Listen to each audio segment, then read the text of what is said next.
So let's face it, creating social media content for your robotics team can be a challenge, especially when pictures just don't quite cut it anymore in this Instagram Reels and TikTok world that we live in. But here's what's interesting. With a little bit of planning and super minimal editing, you can create videos that showcase your robotics team way better than pictures ever could. And the best part is, you can use this strategy over and over again. And I know that because I've been doing this with my robotics team since 2021. So this is my 6-step guide to creating videos on easy mode in First Robotics. Now let's get the big burning question out of the way already, and that is, do you need fancy gear to do this? No. You don't need a fancy camera. You don't need fancy lighting. You can use your cell phone. If you have a nicer camera, that's only going to make better video quality, but it is not necessary. You can use what you have in your pocket. Now, the first step of this is pre-planning. So I'm going to give you 10 shots that you can get every single time, and they will be usable for any video that you could possibly ever want to make. The first shot that I start off with is an establishing shot. This is a wide shot. Usually you're just going to be walking in through a door, like into the space that you're working in. The second shot that I'm going to get is a medium shot. So find a subject, could be a student on your team or a mentor, and get a shot of them from waist up. Third shot we're going to have is of someone's face. So a bit more of a close-up, not like right up on their face, but you're focusing on their face in particular. So maybe like chest and up. The fourth shot we're going to get is a shot of someone doing something with their hands. So could be working with tools, could be writing something, maybe they're driving with the controllers. The fifth shot is going to be kind of a unique angle of some kind. So maybe you can find something to shoot through, like the opening of a mug, or maybe like between two toolboxes or something like that. Now with these 5 shots alone, you're already going to have some visuals that are going to be 10 times better than any other video that most teams are probably putting out there. But I've got another 5 for you here that is really going to beef up your video. The 6th shot I like to get is a detail shot of things in the area. And you can actually get as many of these as you'd like, but it's going to be like close-up of tools, maybe a close-up of the robot motor, but anything around the area that's just details of what is in that space. The more of these you get, the better, because you can just kind of intermingle these in your video, but they really give the viewer a sense of being in that place with you when they watch. The 7th shot that I like to get is, of course, a shot of the robot doing something. So it could be on the field, could be in the pit, but usually the team is doing something with the robot. The 8th shot that I like to get is an over-the-shoulder shot. So this is really good if someone's working on something. Again, you're getting them working on stuff, but from over their shoulder. Really gives like a point of view. Or if they're talking to someone, you can get a shot over their shoulder, like pointed at the person that they're talking to. The 9th shot that I like to get is usually of a mentor or a parent or someone who's like showcasing an emotion of some kind, whether they're excited and they're happy, they're cheering, or they're sad or disappointed. This kind of shot really just showcases the emotion that I want my video to portray. So if it's inspirational and happy, then I'm going to get a shot of someone like happy and cheering. If it's supposed to be more somber or maybe mysterious, I'll get a shot of someone kind of looking down, or maybe like they're quizzical. And the 10th shot that I like to get is usually kind of an outro shot. So I start my video with me getting to the location, and then I end the video with me leaving the location. So all you need to do is write those shots down on like a piece of paper. And then when you go to your event, the second step of this guide is to film. Now, every one of these shots, I would say you film for about 10 to 15 seconds. The total length of our video is not going to be that long, 30 seconds to 60 seconds maximum. Now, when we film, we want to film everything vertically. So if you're using a phone, it's going to be vertical. If you have a nicer camera, you're going to be filming vertically. You're going to turn your camera sideways. The reason for that is because we're going to put this video on social media. It's not going to go on a website. And on social media, more than 80% of people are looking at social media on their phone, which is vertical. So we want to use the entire real estate of the phone for our viewer. If we film it vertically, everything that you're seeing on your camera or on your phone is exactly what the viewer is going to see on their phone when they watch your video. Now, this next part is crucial when it comes to filming. You need to have stable footage. It's very common that, of course, as you're filming, you're moving your camera around like this, you're panning, or it's shaky, and then you go to edit and none of it is usable. It's blurry. It just doesn't look very good. So my recommendation is if you have a camera that's nice like this and you have a neck strap, put the neck strap around your neck and kind of hold it against your neck so that way you have some bit of stability, and just hold it nice and steady. If you're using your phone, you can of course just hold your phone nice and steady. If you're gonna move, move slow and pan. Don't move quickly. You can always utilize a wall or a table to stabilize yourself. Every single clip we want to be usable. We don't want to look at it later and go, I can't use that, it's too shaky. All right, so the third step of this guide is going to be getting into the editing room. Now again, let's dismiss the big elephant in the room.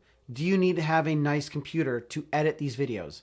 No, you can edit these right on your cell phone. And in fact, we're going to be doing that today. We're going to be using an app called CapCut. This is completely free. You can download it on the App Store. If you have an Android, it should be also downloadable there. But everything we're doing is going to be on the phone. No need to have a fancy computer. Now, if you do have a fancy computer, great. It's only going to make things easier. In fact, CapCut has a desktop app. You can download it on your computer and still edit it there. But to keep things simple, we're going to use the phone today. So we're going to pull all of our video files off of our phone and put them on our computer if we're going to be using a computer, or if they're on your phone as it is, then we're just going to pull them directly into CapCut. Now, of all the clips that we have, we're going to find 2 to 4 seconds of each clip that is usable. When I say usable, it just needs to be steady. Doesn't need to be super interesting or anything like that. We already know that all the shots that we got are interesting because we planned them out beforehand. We just have to find a chunk of the clip that we like the best. We're going to cut off the beginning and we're going to cut off the end. Then from there, we're just going to put the clips in order that sort of tells the story of the day. The best way to think of this is we want a beginning, a middle, and an end. Now, we have a beginning shot, which is our establishing shot that we got when we first got there, and our medium shot and our close-up of the person's face to kind of showcase where we are and who we're looking at. Our middle shots are going to be our detailed shots, our robot shot that we got, the over-the-shoulder shot that we got, and all the other clips that we are getting for details. This would also include that shot of the mentor or the parent who maybe was showcasing some kind of emotion. Then the last shot and the ending shot is going to be that outro shot that we got where we're leaving the event. And once you put those together, you should have about a good 24 to 40 seconds of video. Now, the special sauce that I like to put on these videos, which really elevates yours above other teams, is we want to do a voiceover. So what I recommend that you do is you watch your video back and you just think of a couple words to say about the video or whatever's on screen, and you're going to use your phone to record this. Usually what I'll do is I'll go to my memo app on my phone and I'll just hold my phone like this, and as I'm watching my video back, I will record myself talking about what's on screen. Editor Jeremy here. You actually can do a voiceover within the CapCut app itself. All you have to do is find the part where there's voiceover, you hold down the record button, and the video will play while you talk, and then your audio and your voiceover is right there in your video, exactly in the spots where you want it to be. And usually my voiceover is pretty minimal. All I'm doing is just kind of talking about what the event was, how much fun we had, a little bit about how we did, and I always want to end with a call to action, which is like our video, follow our page. That way you can keep tabs on our progress throughout the season and you know what we're up to. It doesn't need to be overly complicated.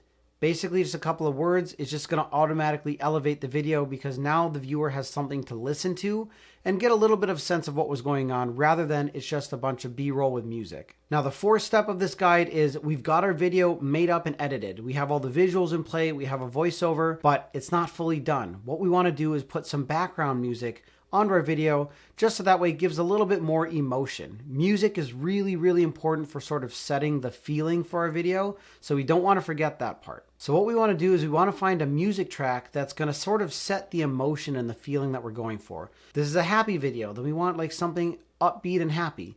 If it's kind of a sad video, maybe you want something more somber. If it's supposed to be kind of a hype video, maybe you want something like energetic, that like gets the energy going. Now the primary thing here is that we don't want to use copyrighted music. That is mainstream songs that are on the radio or that are owned by artists that people know of, because what's going to happen is it's very possible that YouTube or Instagram or TikTok gives you a copyright strike and they mute your video entirely and there's no sound. So the best place that I've found to get music that you can use is the YouTube audio library. These soundtracks are completely copyright free. Some of them, they do say that you have to put credits for who the artist is in the description of your video, but that's it. You're not going to get a copyright strike and they're not going to mute your video because of this. I've left a link down in the video below for where you can find this if you don't know where to find it. Now we're going to put our audio track on our video and we're going to reduce the volume to maybe about -20 decibels.